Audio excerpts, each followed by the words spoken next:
It's hard to believe another school year is coming to an end. It certainly has been a year with challenges as we work through all the new standards and testing. But sometimes amidst all those challenges, we lose sight of all the good things that are happening in our schools and in our classrooms. I see teachers really using wonderful new strategies, new resources, students applying their learning at a higher level, problem solving, using more rigorous text, vocabulary development. We're doing a lot of good things in this district, and many staff members are supporting that work, even if it's well beyond the classroom walls. But certainly we have those challenges and challenges that loom ahead relative to the budget and how the testing scores will be used. So I thought I would give you a brief update on some of those issues. The budget has been confusing, and it's hard to make plans at a time it's very critical that we begin the staffing process, that we are able to hire new staff members at the early part of the summer. The school board allowed us to move forward with a budget, a status quo budget, but yet move forward with a lot of unknowns from the state. That will allow us to hire new teachers, recruit teachers. We've done more recruiting this year than the last 3 years combined. We will have anywhere from 150 to 200 new teacher positions because of retirements, resignations, normal attrition, and some small amount of growth. But we have to be out the gate quickly because it's becoming more competitive to fill those new positions. And next year, the following year, we will have an even bigger bubble across the state at a time when our universities are seeing somewhat of a decline, particularly in some certification areas for the teaching profession. So we are moving forward. We will be able to hire new teachers as early as possible in the summer, and that will really position us well for the next school year. But we still don't know the final budget numbers from the state. There's been an impact also that you need to understand for this year's budget. In the state of Florida, the state bases its budget for education on a projection of how many new students they anticipate in the state and then what they're willing to pay per student. This year, they estimated about 14,000 new students. However, more students came in Florida, perhaps because the economy is beginning to improve. In fact, over 21,000 new students entered the educational system in Florida. Since there wasn't enough money to have that initial base student allocation fulfilled, they had to do what they call a proration. They have to spread the same pot of money over all those additional new students. For our district, the decrease in the amount of money we would have achieved had they been able to maintain that per student amount is $1.6 million. We had to dip in our reserves to be able to support that dip in our revenues. And as across the state, many districts had the similar situation. But it did cause us to end up this school year with less reserve than we had hoped. We're still within the school board's policy, about 8.5%. The policy is between 7.5% and 10%. But we don't have as large of a buffer as we had hoped to have. So we're looking at now for next year. And what's happening is very similar, it appears, to what happened this past year. The budgeting process, when it's finalized, appears to be based on about another 14,000 new students. Unfortunately, that's probably far less than what is the reality projection of about 30,000 students. So it's possible that next year's proration will have even a larger impact on the school district's budget. And this also coming at a time where we're seeing declines in our federal dollars, where we're having to dip in more into the general operating dollars to support functions that we had been able to fund through IDEA funds, and there's just not sufficient dollars to really accomplish all those needs or fulfill those needs for our students with disabilities. So many impacts that concern us as we move into the new budget year. This was to be a time where we really saw an increase in education funding in the state of Florida, or at least that's what we hoped for. We'll have to see, now that we're beginning to get clarity on some of the healthcare issues, what that final amount will be to hopefully elevate slightly the amount of funding the state of Florida is willing to invest in our students and our programs. And we continue to have challenges with our testing. With all the new standards and the new tests, there have been some bumps in the road in the administration of those tests. But I want to commend our staff, our teachers, our technology personnel, our testing coordinators, for all the great work that I see in our schools to navigate through such challenging times. New students for computer-based assessment, new grade levels, new content area, new tests. I look at some of those testing plans to really accommodate all the needs of our students, and it looks like a battle plan.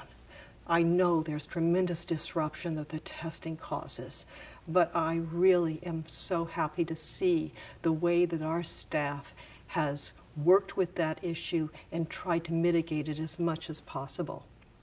But now the dilemma is, what will the scores look like? And even more confusing, will we get the scores? Now for our next generation assessment, things will probably progress as usual.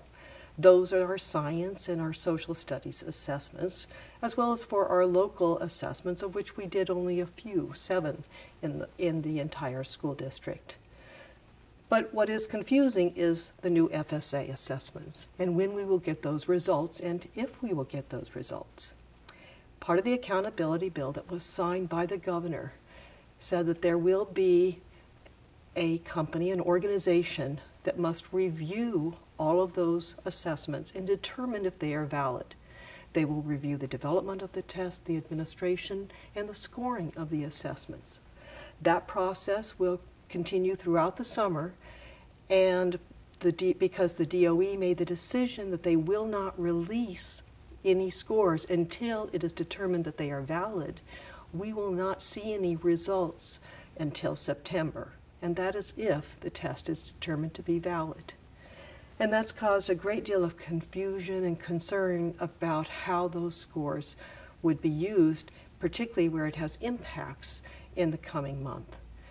Certainly for third grade retention, we're working through how do we identify students. The state will be getting us a list of those students that were below the 20th percentile. And that will be the at-risk group, and we'll work through making decisions, inviting them to summer school so that we can see if we can get those student scores up to proficiency to allow them to be promoted to the 4th grade level. In terms of final grades, we've made a decision for Algebra 1, Algebra 2, and Geometry that we will calculate a final grade without the EOCs. And then when we do, and if we do get the EOCs in September, if that 30% of that, applying that score to the final grade improves the grade, we will go ahead and make that change, but not use it if the grade stays the same or we see a decline in the final grade.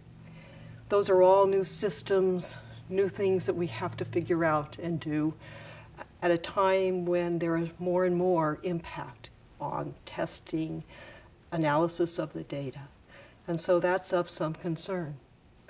We also know that those test results were to apply for teacher evaluation. We have an MOU that agrees that for this past school year, we will have student performance or student growth portion that is required as part of the teacher evaluation. It will be only 33%, a change from the 50 or 40% that was in previous law. The new law allows us to, but still requires at least 30%, but allows us then to decrease from the formerly required 50%. So that application will be there, but the BAM scores will also not be released until after all the scores have been validated and can be released. So that will probably delay teacher evaluation. So we're working through those issues as well. And finally, school grades. Now, school grades had always been determined to be released in December. So this really doesn't cause a delay, but the decision to apply school grades is very concerning to me. This first year of the FSA, we would anticipate that proficiency levels will decline. Now, that whole process of determining what are the scores that will be associated with each level from 1 through 5 will actually be a process that will happen after the scores have been validated and during the fall. But it is anticipated, given the higher levels of rigor of these new standards, that the proficiency levels will decline statewide. We don't know that for a fact. We'll have to see.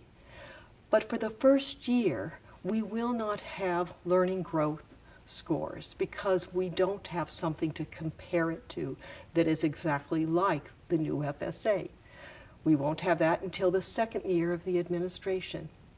Now, many of our schools really count on those learning gain scores as part of the formula for school grades. And so it's very concerning to think that they will go forward this initial year with school grades and only look at proficiency, which will also be stressed in terms of those new scores. It comes at a time of the year that also is concerning to me, as we are going to be well into the next school year and then anticipating something like a school grade that might really be a morale downer for our teachers and administrators, and having to educate the community about what might have caused that. So I think it's so important as we work through those types of concerning issues that we focus on all the good work that is happening in our schools, all the myriad of things that will never be measured by a school grade or an assessment that I see every day that I walk through classrooms. We are making a positive impact on our students.